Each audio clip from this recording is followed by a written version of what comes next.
How did the property market perform in 2024 and what is the outlook for 2025? This quick update covers areas across Bury, including Ramsbottom, Whitefield, Prestwich and Radcliffe. Let's get to it.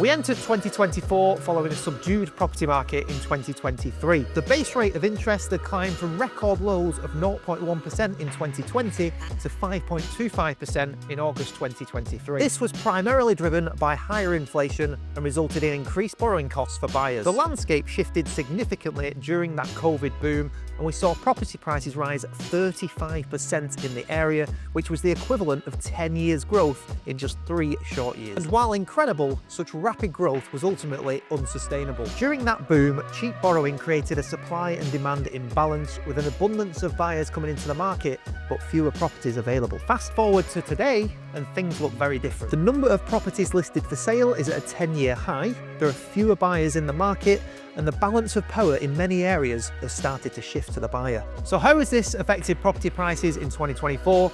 Let's take a look.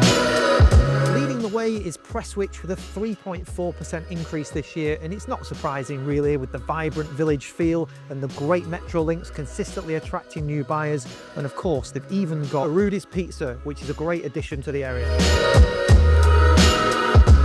But on top of that, there's some great houses in Prestwich, including this beauty that was sold on St Mary's Road.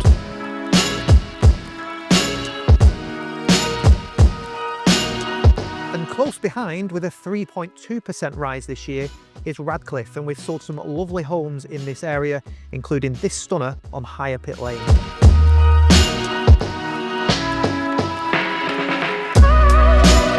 And Bury, across the BL8 and BL9 areas, saw a modest increase of 1.4% this year, but family homes on developments like this at Bentley Meadows remain extremely popular, and in fact, this development had my first house sale of 2024.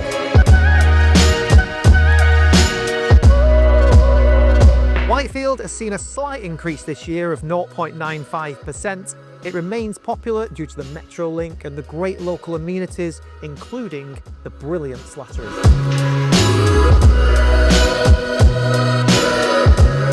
Oh, there's some great houses as well.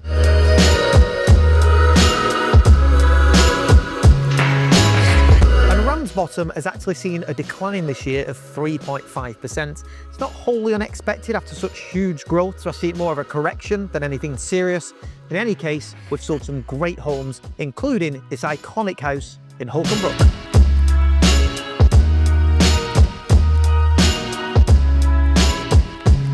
So if you've stayed with me this far, then you might be wondering what the outlook looks like for 2025 with the property market. Now, all the data that I've shared with you today, that is based on land registry figures, and that's official data from completed sales in the areas that we've discussed. But often that's a few months behind and is relevant to completed sales a few months earlier than that.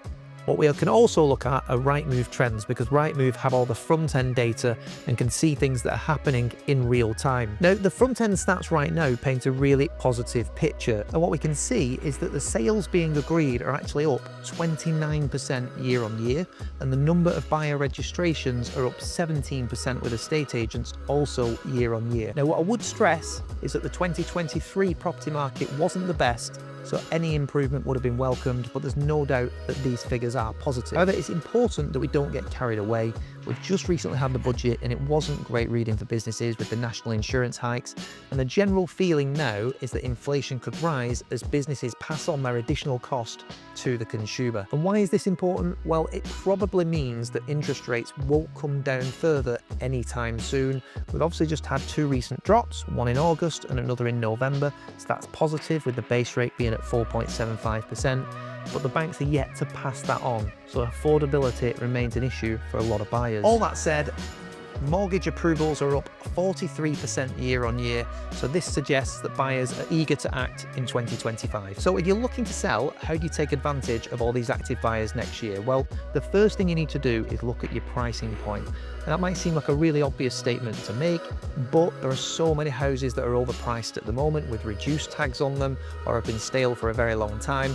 And that is because they've been valued using outdated data, maybe going back to 2021, 2022, when the market was extremely busy. So when you meet your estate agent, look at facts and figures to the area and postcode that you are living in. Simply comparing yourself to other 4 and 5 bedroom detached homes, if that's what you have, might not be good enough.